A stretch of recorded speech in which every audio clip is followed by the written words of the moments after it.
One, two, three. Jingle bells, jingle bells, jingle. I don't even know how it goes. Isn't it Jingle Bells, Batman Smells, Robin laid an egg? Yes. The Batmobile lost its wheel. And the Joker got away. Exactly. The classic. Or he could also do ballet. That's another thing. Right. I mean, I've heard. Yeah.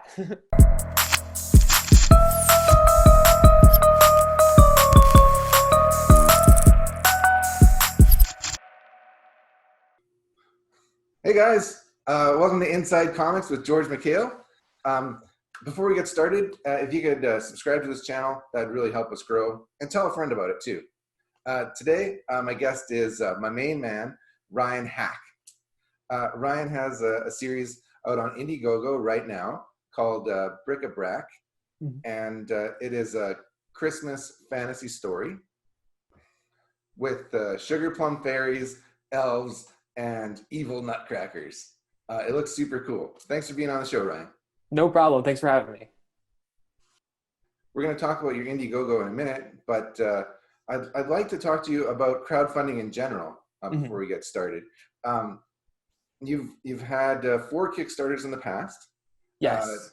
2 have been successful, 2 were unsuccessful, and I was just hoping to find out if you have like any sort of tips, any things that you've learned about crowdfunding.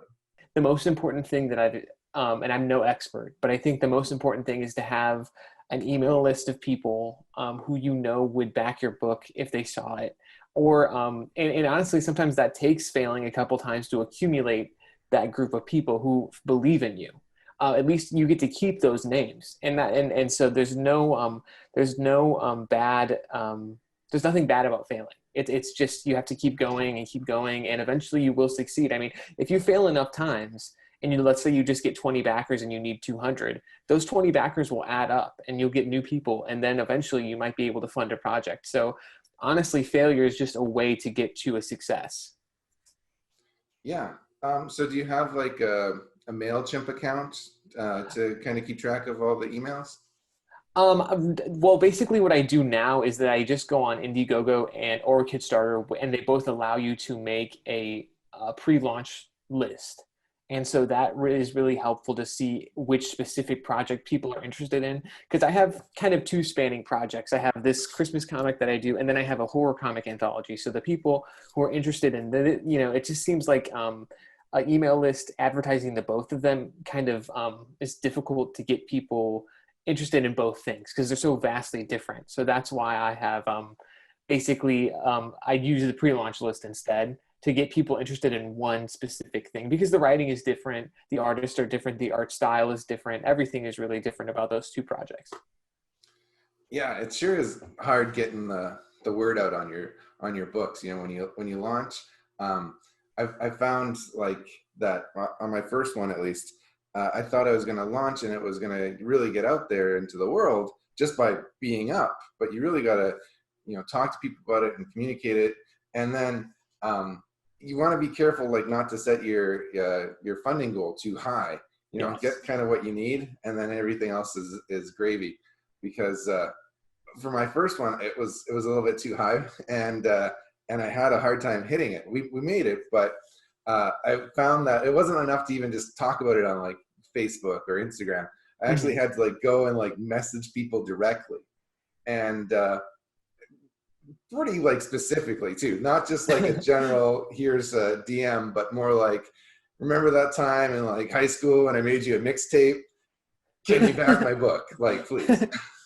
Yeah, no, it's awkward. It gets awkward. Like, especially when you're kind of desperate to hit your goal, it does get kind of awkward. You're like, is there any one of my friends I can hit up that might, it does get kind of weird like that. And again, I don't think there's no hard feelings about, when a person doesn't back the book, like a friend. Like I used to get hurt about it. I used to say, well, clearly they don't care. Clearly they don't care about my book or my passion. But the truth is that Indiegogo and Kickstarter, well, people, first off, they don't understand it. Like your grandma or someone, I mean, the concept of crowdfunding is really strange. Like you're funding something, it's not a shop, you're funding something that's gonna eventually, you have to put belief in the person that's gonna come to you.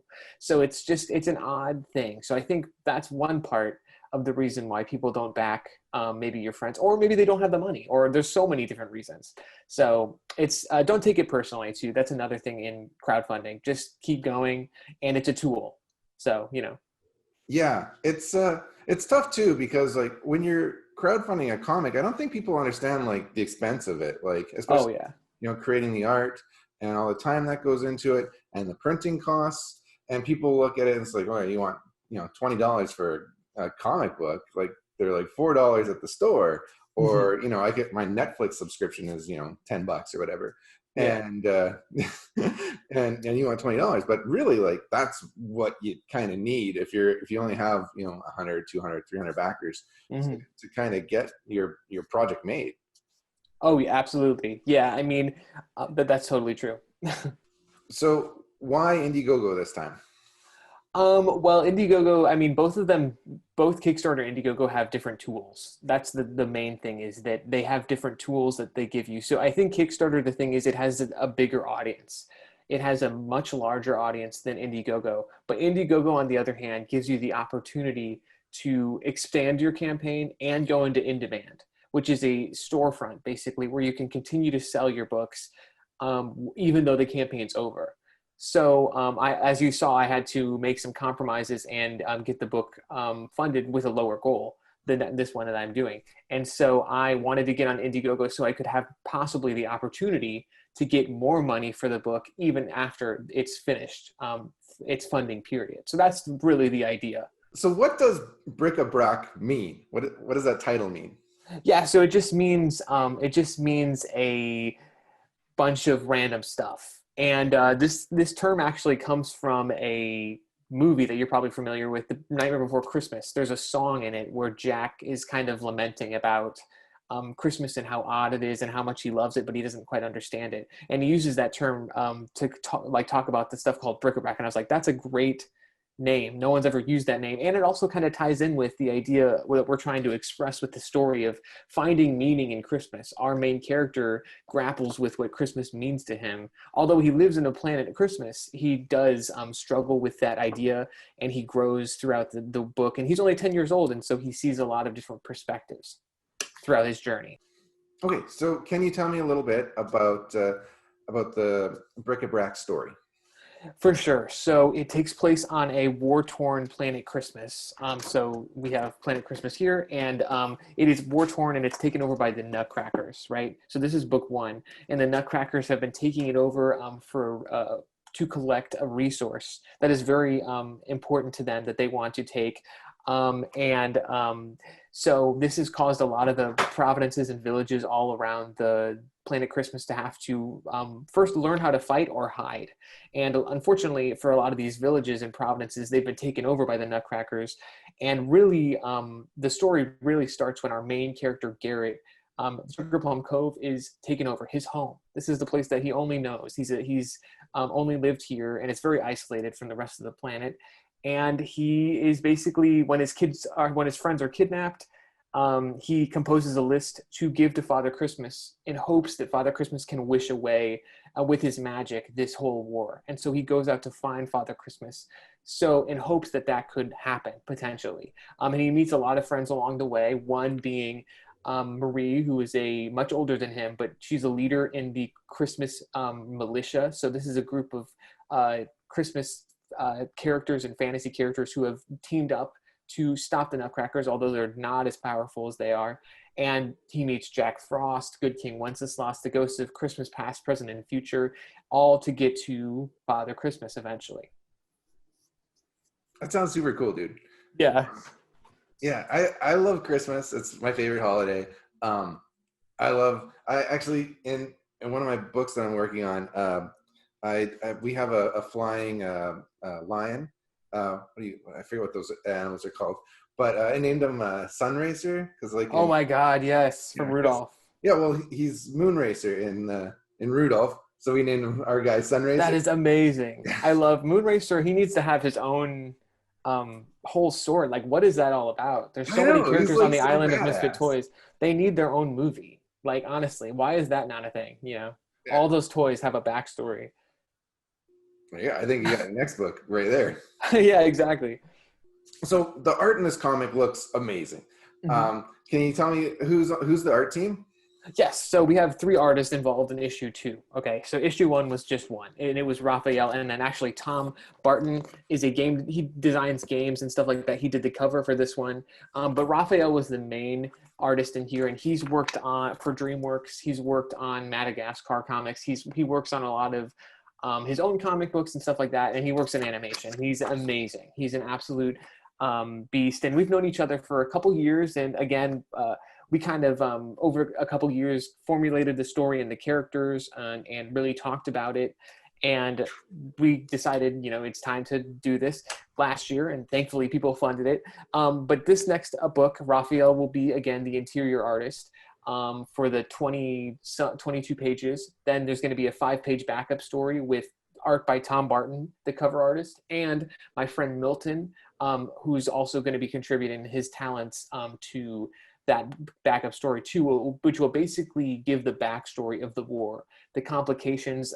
It's going to give more info on Jack Frost, as well as the Nutcracker and his relationship to everything, how he got to be so evil, because he wasn't that evil before. So it's a lot of stuff like that. And it's a bigger book than last time. And I hope people will enjoy it. The art team is great. They're amazing artists. I'm so lucky to be able to work with them. Yeah, what's the deal with these Nutcrackers? Why are they so evil? Well, they didn't used to be, as I said, they didn't used to be. They used to actually be the guardians of Planet Christmas, along with Father Christmas, who, by the way, is the best warrior in all of Planet Christmas. But the issue is that he's lost his Christmas spirit. No one believes in Christmas anymore because they're too busy fighting. So Father Christmas, he's not powerful. Garrett doesn't know this, but he's not as powerful as he used to be.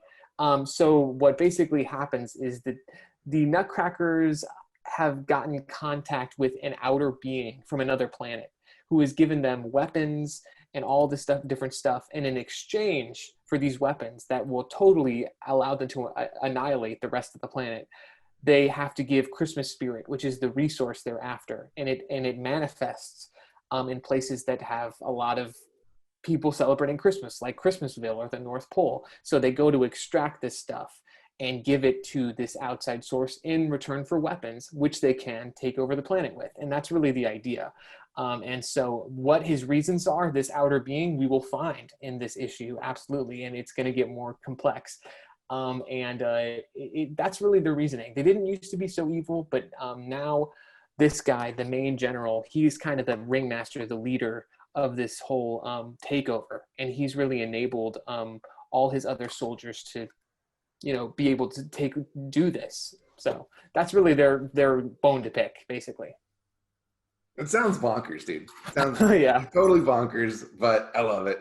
And, yes. So if people want to go and back the book, go on to Indiegogo and type in bric-a-brac. I'll put the name and stuff like right here, and Awesome. it'll come up. And they can get your book. And what kind of rewards can they get? So there's a lot of simple rewards, but still cool. We have, obviously, you can get a copy of book 1 with book 2. That's our featured bundle. But with every physical copy, you get a bookmark. This is last year's bookmark. It's another kind of like a variation of the cover of the book. And then you can get another print. This last year was Father Christmas's, but the next year will be Jack Frost. This next year will be Jack Frost. And again, you can get a bundle with all of those things. So 5 things for, I think it's $24. So issue 1, issue 2, these 2 things, and actually in digital too. So that's the best bundle, I think, for your buck there. But you can get just a copy of issue 1 or 2 if you got issue 1 before. You can get digital for our international people, which, I know that shipping is really difficult for that kind of thing. It's difficult on my part, and it's difficult for you guys because you have to spend so much money.